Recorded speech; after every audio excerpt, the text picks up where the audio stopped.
this video, Guava and I are working on her door skills, and then we're also going to work with distractions as they come up. So as we've done previously, we walk up to the automatic doors and I mark the second that the doors open, and then I reinforce walking away from the doors. And what I want is for her not to do that. So when the doors open, she's really excited, especially she is very scent oriented. And this is a TJ Maxx, so a department store that goes straight into like the makeup and perfume aisle. So every time those doors open, she gets a big waft of interesting scents. And food is definitely hard for her, but any interesting scent is really hard for her because she wants to sniff so badly. So the point of this exercise is really just that when that door opens, I want her to automatically check in with me before we go through it. But the first thing and the first step in that is kind of taking away that expectation that we're going through it every time. So taking away that drive forward by always marking and rewarding away. And then here I've slowed it down a little bit. So I am starting to alternate between marking right away when the door opens and waiting for her to automatically turn back. So that's closer to what I want, though there was a little delay and I'd like it to be a lot faster. So again, here, waiting for her, and I think she choked on a treat a little bit there. And then we've got some people coming in, so we go ahead and get out of the way. And you can see I actually don't treat her right away when the people pass. I've mentioned this in previous videos, but I've gotten to the point now where I typically, when distractions are near us, unless they're particularly difficult, so a dog barking at her or pulling towards her, or like somebody with food, something like that I would probably reinforce right away. But for just people at this point, I don't reinforce until they've left. That way she kind of gets the idea of, well, we ignore these people. It's not just managing with food at this point.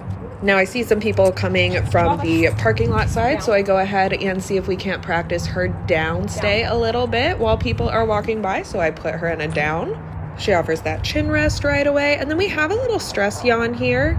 And then a little bit later, when I ask her to lay down again after she gets up, I get a couple of other little stress signals. And I think it's possibly just being in a spot that is so loud and being asked to lay down, maybe a little bit tough for her.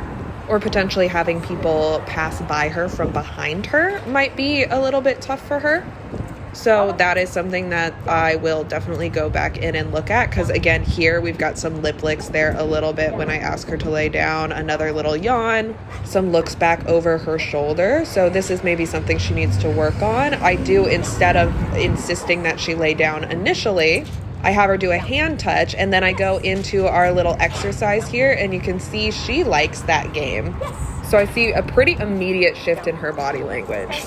And so the little lip licks we're getting here, I think, are more to do with the food. They look a little bit different. They're out of the front of her mouth rather than off to the side. Still a little hypervigilant looking around, but definitely seems significantly less stressed after just doing that brief little repetition of the up and down. So I think that's going to definitely be a game that we pull out frequently. And you can see here, I go back in and do it again. And again, immediately her body language is all peppy and happy. So this is definitely a game that she is enjoying. And my goal for the game was that it would reduce her latency and increase her enthusiasm with the down behavior. So that apparently was successful.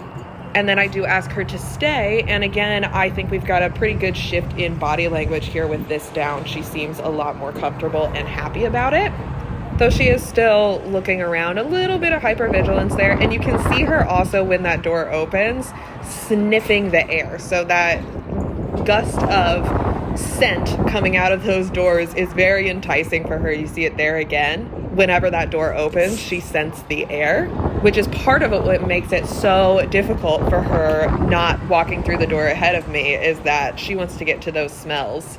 But she is doing really nice here. Once she is down, typically her downstay is really super solid. It's something that I've worked really hard on, and I am actually very, very happy with for her age and where she's at developmentally. I am treating at a pretty high rate of reinforcement here, but I don't even know that I would have to. It's just mostly because she seemed a little bit uncomfortable, and I like to definitely provide extra support if she seems a little uncomfortable in any given situation. But I do think that she would hold this downstay with less reinforcement. So I go ahead and release her here, get her leash out from under her foot. She does a really good job. Something we've also worked on is kind of holding a stand while I am getting ready to train with her.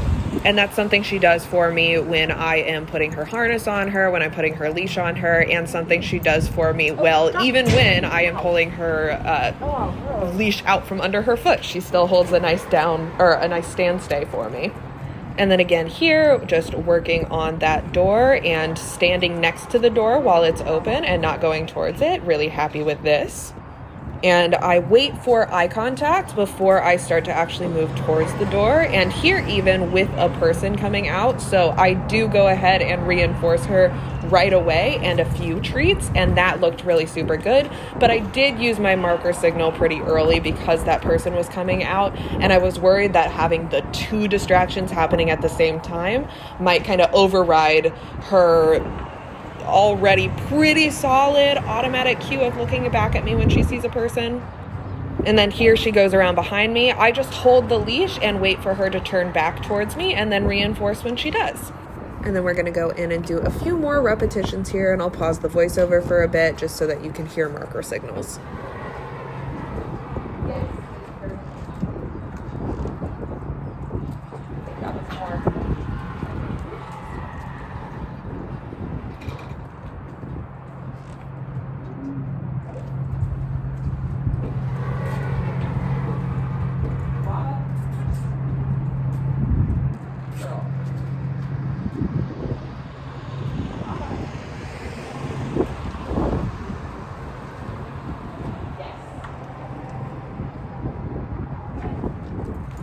So there I did try and use her name as an interrupter a couple of times. And she does respond to her name and come back to me. And I did use a tiny bit of leash pressure in that first repetition. That's because there was someone inside of the door and I didn't want Guava walking in there and bothering them at all. And they were pulling a car out backwards, so I was worried that if she kind of pulled in there, they might accidentally trip over her. And then we just went ahead, reset, and tried again. Leave it. Yes, good girl. And we had a really beautiful leave it there. There is some gum on the sidewalk. So I'm very glad that she left it because gum can often be very toxic. Yes. And that repetition was actually perfect except for the fact that she went around behind me. So I like how quickly she looked back at me there. It's just that she went around behind me instead of staying on the correct side. But our focus here is on the doors, so I will take it.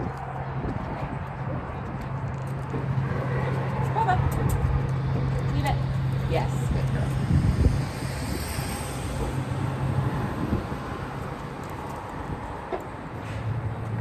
Guava. Leave it. Hey, gum will make you really sick. Leave it. Yes. And then even though we had a really beautiful leave it there in the beginning, she keeps going back to the gum and it gets harder for her every time. So I do go ahead and I have to use the leash to stop her a little bit. So I put her into stationary, and a stationary position just means we're not moving. And it's always easier for most dogs, at least, to ignore distractions as in things that they want. So kind of positive distractions that they want access to from a stationary position than from a moving position, which is why typically if a dog is really struggling to leave something alone, I'm going to get them in a stationary position. Unless that thing that they really want is like another dog or a person that is moving towards them. And you see her again here wanting to go back towards the gum. So again, a stationary position, I ask her to go into a down. It's easier for her to ignore that gum from the down position.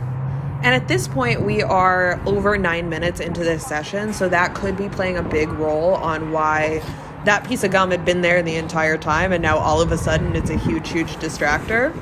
Guava is 7 months old, and so her brain is still developing, and at this age, long periods of paying attention to me are really hard for her. We do a repetition there that actually looked really nice. But you can see she's actually taking longer and longer to come back to me between every repetition at this point. I, right here, give her the entirety of the leash. I let her sniff a little bit. I decide we're just going to get a couple good repetitions in, and then we're going to end it. I go into a stationary position, just see if she can look away, give me attention back, look away, give me attention back without reinforcement for just a second, just to kind of test, do I have your attention before we get those last repetitions, because I want them to be good. And here she struggles. She's pulling out towards this person who has a dog in her arms, so that is a harder distraction for her. And it wasn't a serious pull at all. It wasn't her actually trying to move me forward, just kind of a distracted pull. But definitely other dogs are something that we need to work on a little bit, which we do weekly in class, but need to work on a little bit outside of a class setting. And since we had that extra unexpected distraction there, I decided we're going to get one last good repetition at the doors. So we walk up here. I wait for her. She looks back, and that one was actually pretty quick and pretty good. So I go ahead and end it there on a good note.